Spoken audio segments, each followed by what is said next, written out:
بسم اللہ الرحمن الرحیم۔ السلام علیکم عزیز طلبہ، آج ہم 9th پاک اسٹڈی کا دوسرا لیکچر جو ہے ڈسکس کریں گے۔ اس دوسرے لیکچر میں جو ہم شروع کر رہے ہیں وہ ہے تحریک عدم تعاون 1920۔ جب انگریزی حکومت نے مسلمانوں کی رائے کا احترام نہیں کیا اور ترکی کے ٹکڑے ٹکڑے کر دیے، تو پہلے تو مسلمانوں نے تحریک خلافت چلائی اور اس کے بعد تحریک عدم تعاون۔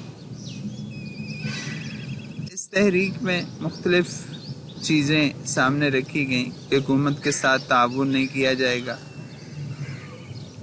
سرکاری ملازمتیں ترک کر دی جائیں گی، عدالتی بائیکاٹ کیا جائے گا، انگریزی مصنوعات کو استعمال نہیں کیا جائے گا، بچوں کو گورنمنٹ اسکولوں میں نہیں بھیجا جائے گا۔ تو یہ تحریک جو ہے وہ مسلمانوں میں کافی حد تک کامیاب ہوئی۔ اس کے بعد تحریک ہجرت، کچھ مسلم علماء نے برصغیر کو دارالحرب یعنی جنگ کا گھر قرار دیا اور مسلمانوں سے کہا کہ وہ برصغیر کو چھوڑ کر کسی اور اسلامی ملک میں چلے جائیں۔ قریبی ملک اس وقت افغانستان تھا۔ مسلمان اپنی جائیدادیں، زمینیں بیچ کر افغانستان کی طرف ہجرت کر گئے۔ وہاں کے بادشاہ نے بھی انہیں داخلے کی اجازت نہ دی، اور ساتھ ہی مصطفیٰ کمال اتا ترک نے، جو ترکی کے جدید بانی ہیں، انہوں نے خلافت کا خاتمہ کر دیا، اور اس طرح یہ بھی جو تحریک کی یہ بھی ختم ہو گئی۔ اس سے مسلمانوں کو بہت نقصان ہوا۔ اس کے بعد مسلمانوں کے سر پہ ایک بہت بڑا ہتھوڑا میں کہوں گا جو پڑا، وہ تھا نہرو رپورٹ کی صورت میں۔ اس رپورٹ میں مسلمانوں اور ہندوؤں کے درمیان میں جو معاہدہ ہوا تھا کہ ہندو مسلمانوں کے حقوق کا خیال کریں گے، جداگانہ انتخاب کا حق مانا جائے گا، نہرو نے وہ مکمل طور پر ماننے سے انکار کر دیا اور اس معاہدے کو ختم کر دیا۔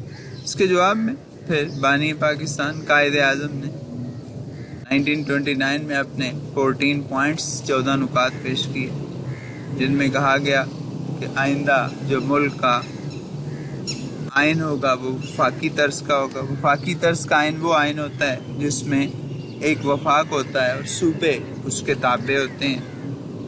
قائد اعظم نے مزید کہا کہ صوبوں میں اقلیتیں جو ہیں، کم تعداد جن مذاہب کی ہیں، ان کو مناسب نمائندگی دی جائے۔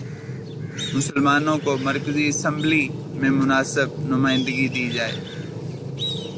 صوبوں کی حدود میں اگر کوئی تبدیلی کرنا ممکن ہو تو اس میں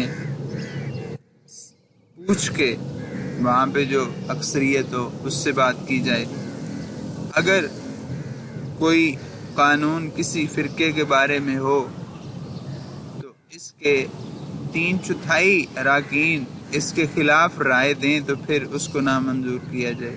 سندھ کو بمبئی سے الگ کر دیا جائے۔ بلوچستان اور شمال مغربی سرحدی صوبے میں دیگر صوبوں کی طرح اصلاحات نافذ کی جائیں۔ مسلمانوں کو مکمل مذہبی آزادی دی جائے۔ آئین میں صوبوں کی مرضی کے مطابق کے بغیر کوئی تبدیلی نہ کی جائے۔ قائد اعظم کہ یہ جو نکات ہیں یہ مسلمانوں کی آواز بنے، اور انہوں نے آئندہ کے لیے مسلمانوں کے لیے ایک رستے کا انتخاب کر دیا۔ 1940 میں علامہ محمد اقبال نے 1930 میں علامہ اقبال نے الہ آباد میں ایک خطبہ دیا۔ اس خطبے میں انہوں نے کہا کہ میرا خیال یہ ہے کہ مسلم اکثریت کے جو علاقے ہیں، پنجاب، سرحد، سندھ اور بلوچستان، ان کو ملا کر ایک الگ وطن بنا دیا جائے۔ یہ قائد اعظم نے ایک پاکستان کی تصویر پیش کی، اس لیے علامہ اقبال کو جو ہے مصور پاکستان بھی کہا جاتا ہے۔ 1933 میں چودھری رحمت علی نے انگلینڈ میں ایک پمفلٹ شائع کیا. اس پمفلٹ کو جو ہے وہ نام دیا چودھری رحمت علی نے ناؤ اور نیور، یعنی اب یا کبھی نہیں، کہ بھئی اب یہی موقع ہے کہ ہم پاکستان بنا لیں. 1935 کا آئین اور صوبائی خود مختاری. اس آئین میں صوبوں کو جو ہے وہ خود مختاری دی گئی. اس آئین کے تحت 1937 میں برصغیر میں انتخابات کروائے گئے. مسلم لیگ اس وقت بڑی کمزور حالت میں تھی، اس لیے خاطر خواہ کامیابی نہ حاصل کر سکی اور کانگریس کو حکومت بنانے کا موقع ملا. اور کانگریس نے پھر وہی جو ابتدائی دور تھا 1957 کی جنگ آزادی کے بعد کا، اس کی یاد تازہ کی. مسلمانوں کی شناخت کو ختم کرنے کی کوشش کی گئی.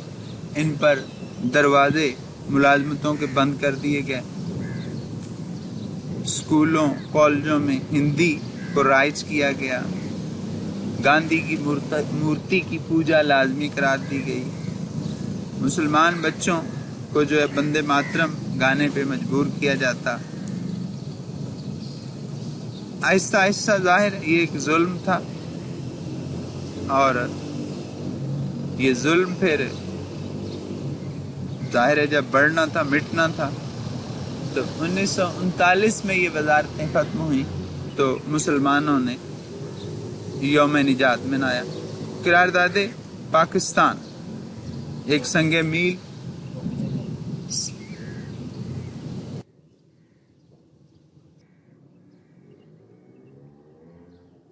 برصغیر کی تاریخ میں قرارداد جو ہے وہ ایک سنگ میل ہے، جو شیر بنگال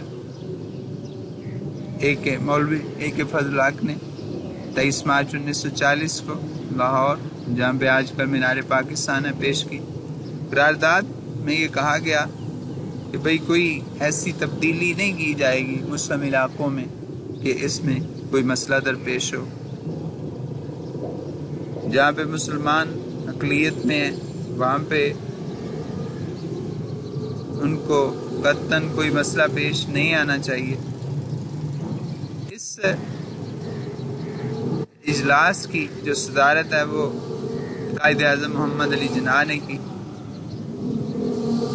جب یہ قرارداد سنی ہندوؤں نے تو انہوں نے اس کو مذاق قرار دیا اور اس کو قرارداد پاکستان کا نام دیا. مسلمانوں کو یہ نام بڑا پسند آیا تو انہوں نے بھی قرارداد لاہور کی بجائے اسے قرارداد پاکستان کا نام دیا. برطانوی میڈیا نے بھی اس کو اپنے اخبارات میں جگہ دی.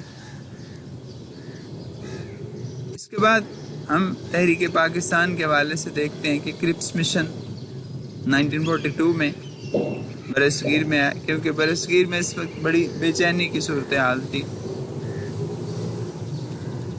1942 میں سر اسٹیفورڈ کرپس کو بھیجا گیا کہ وہ ہندوؤں اور مسلمانوں کو کچھ باتوں پہ متفق کریں، لیکن وہ ناکام رہے. کرپس مشن کی جو تجاویز تھیں وہ یہ تھیں کہ دوسری جنگ عظیم جو کہ اس وقت جاری تھی، اس کے بعد ہوگا تو برصغیر تاج برطانیہ کے ماتحت، لیکن وہ اندرونی اور بیرونی معاملات میں دخل اندازی نہیں کریں گے. دفاع، امور خارجہ اور مواصلات وغیرہ تمام شعبے ہندوستانیوں کے سپرد ہوں گے. آئین سازی کے لیے مرکزی اسمبلی کا انتخاب کیا جائے گا اور یہ اختیار صوبائی قانون ساز اسمبلیوں کے ارکان کو حاصل ہوگا. اقلیتوں کے حقوق کا تحفظ کیا جائے گا.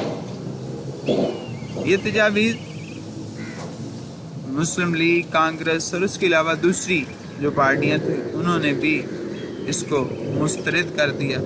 اس طرح یہ جو کرپس مشن تھا یہ ناکام ثابت